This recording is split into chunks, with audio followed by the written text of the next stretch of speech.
I was driving down the highway one day, excuse me, and I seen on a billboard the title, "For Whom the Bells Toll." And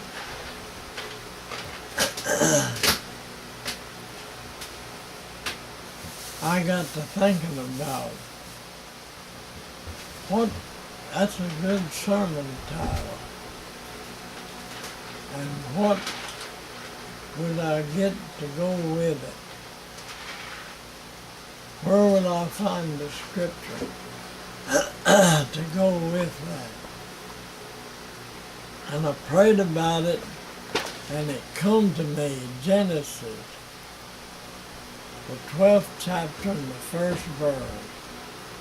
Now the Lord said unto Abram, Get thee out of thy country, and out of thy father's house, and from your kindred, into a land that I will show thee. And I thought, well, that's a good title for that title that I had, For Whom the Bells Toll. Now, Abraham received a toll from heaven there in the first verse of the 12th chapter. Told him to get out of his country. And he got up and started out. I don't know how long it took him to get everything together, but he headed out as a young man. And I know the Bible says that he was around 70 years old when this happened. But the way people lived back then, Yeah. somebody 70 years old was only a teenager in our day. But anyway, Abraham was a young man, and he answered the toll from heaven. He got up and began to prepare and got everything ready, and he took off. And the first thing that happened to him, he ran into a famine. And everybody was starving to death, but Abram then, his name was, he got plenty to eat. I can't read in the Bible anywhere where he went hungry. He had plenty of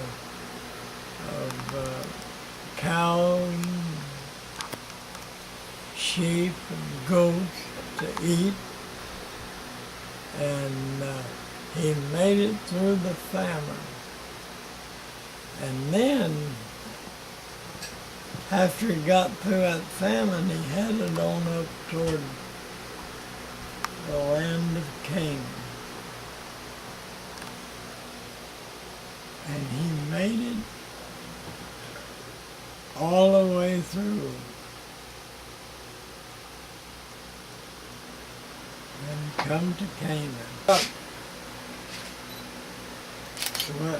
When I seen that night's For Whom the Bells Toll, I was in the Navy during the Second World War. And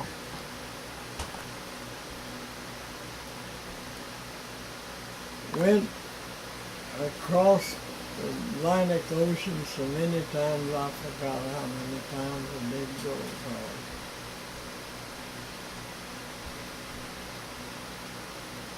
But we encountered a storm the last trip that I made. We ran into a severe storm. And that wind was blowing so hard until it was churning waves up so high until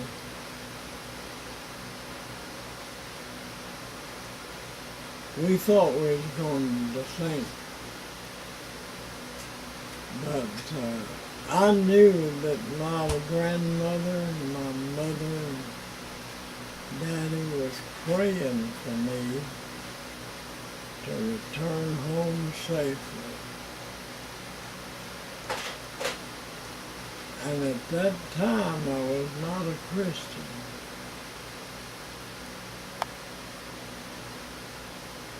But I did for 3 days and 3 nights. I couldn't eat anything except sea rations, which was not much, but it was survival. And we ate those sea rations, and they had our ship turned straight into the waves, and it was so bad that it was coming over top of the main deck and just tearing everything off of the main deck. And they turned it kind of sideways to the waves. And 2 or 3 times it rolled so bad until every ship has got so many degrees that it will roll before we go on over. And I seen it come to within 2 and 3 degrees several times of just turning completely over. And everybody, we had a load of soldiers hauling back from the hard front. And they were saying, oh, we dodged bullets and dug foxholes, and we got through that all right, and we're coming out here to drown. I said, no, don't look at it like that. You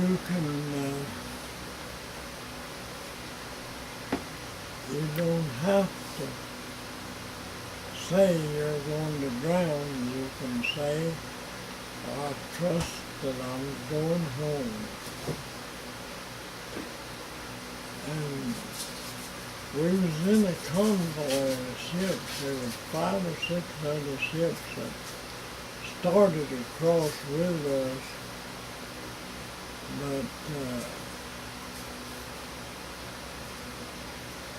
every ship lost men over the side except ours. And one of them broke in 2 in the middle. And just about wrecked all of them except ours. And we just kept plugging. Of course,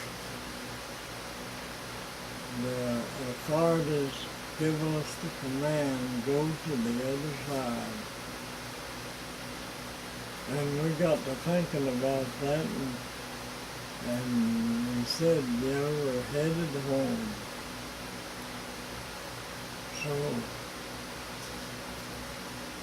a lot of the soldiers thought we was going to drown that time, but we made it through, and one morning just before daylight, that ship started sailing smooth and settled down and began to sail smooth. And I told some of the soldiers, I said, I believe that if my figuring is right, that you'll see land when it gets daylight this morning. And sure enough, when it got daylight, we were looking across the bay there, and see land. And I seen them soldiers when they spotted the home shore one more time, they kept just really rejoicing, and some of them pulled their hats over the side and they were jumping up and down shouting. But we started up the bay toward New York, or toward Brooklyn, and just after we entered into that bay, the fog settled down so dense you couldn't see hardly the length of the ship, and that ain't enough room to run a big ship like we were on. So the fog come in, and I know now that all ships and vehicles like that is controlled by computers. But I remember the first computer that was built. Lee and I went to Washington, D.C. to see it one time, and it filled a whole big room. One computer did. And I know they use computers now, but they didn't when I was in the Navy. And we headed up that bay. And they had then what they called bell boys. They had a big boy set up there. Right on the top of that boy, they had a big iron bell. And when the wind would blow, it would rock, and you could hear the toll of the bell. And I was one of the ones that they put up on the bow of the ship to listen for the toll of the bell. And I'd give a direction, had an instrument sitting in front of me, I'd give the direction of them. And pretty soon you'd see it, hear it, and see it go by on the right side. Then I'd start listening for the next toll of the bell. And when I heard it, I'd give the direction and it'd go right by on the right side. We went all the way up that bay that morning to the Brooklyn Navy Yard, following the toll of the bell. But when we got pretty close to Brooklyn, there was a little welcome boat come out to meet us. And they had a big platform up here above the main deck. And they had about a 60-piece brass band on that. And they was playing welcome music. If I live to be 100, I'll never forget one song they was singing and playing. And that was a Sentimental Journey when they was playing. And I was on the big ship, but they had that little welcome boat that come up the bay with it. And I seen everybody except the ones that was on duty down below was up on the main deck. And I was one of the ones that was on the main deck. And I watched them. I said, now this is going to be interesting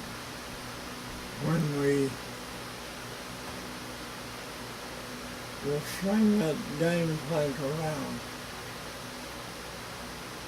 And we got everything prepared and got the game plank headed up here, and it swung out like that and then let down. And whenever they swung it out like that, them soldiers went off on it, and it was completely full of soldiers as it went down this way. And when that first said a soldier went off the end of that gangplank, it was about 6 foot off of the dock. And he jumped and went on that dock, and I never will forget, he went down on that old dirty dock and kissed it and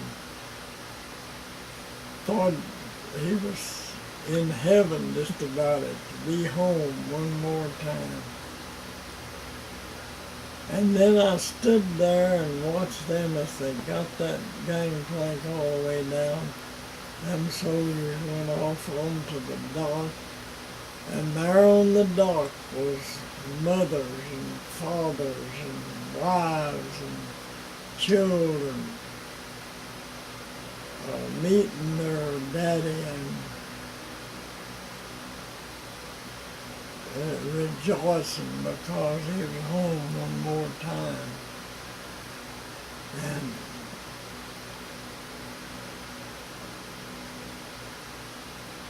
And we made it in by following the toll of the bell. We was coming in on another trip one time and seen a ship over on one side, and I said, what happened to that ship? And they told me, they said, they had a young pilot on that ship, and he said when they were supposed to wait for a pilot a harbor pilot, to drive that ship into the dock, and this captain said, oh, I don't have to wait for a harbor pilot, and he tried to come in by himself and run aground, and he was stuck over there. But we met the harbor pilot out at the mouth of the bay, and he come aboard, and he was guiding that ship by the toll of the bell. He guided that ship all the way into the harbor to the dock in Brooklyn, New York. And friends, if you will listen to the toll of the bell from heaven and follow the toll that's ringing out from heaven, it'll lead you home. I remember that was the last trip that I made across. And I knew, too, along with all those soldiers, I knew that I was going in and going to come out of the Navy, go home. And I thank God that I made it through. I never one time doubted that I wouldn't make it back home, because I knew I had a mother and a grandmother that was praying for me. And I knew that as soon as I got home, I was going to go to church and give my heart to the Lord. And I did. When I got home, I began to pray and began to thank God for bringing me through. And I followed the toll from heaven as much as they followed the bell, toll of the bell up the bay. And I thank God for that time that I had. I never will forget.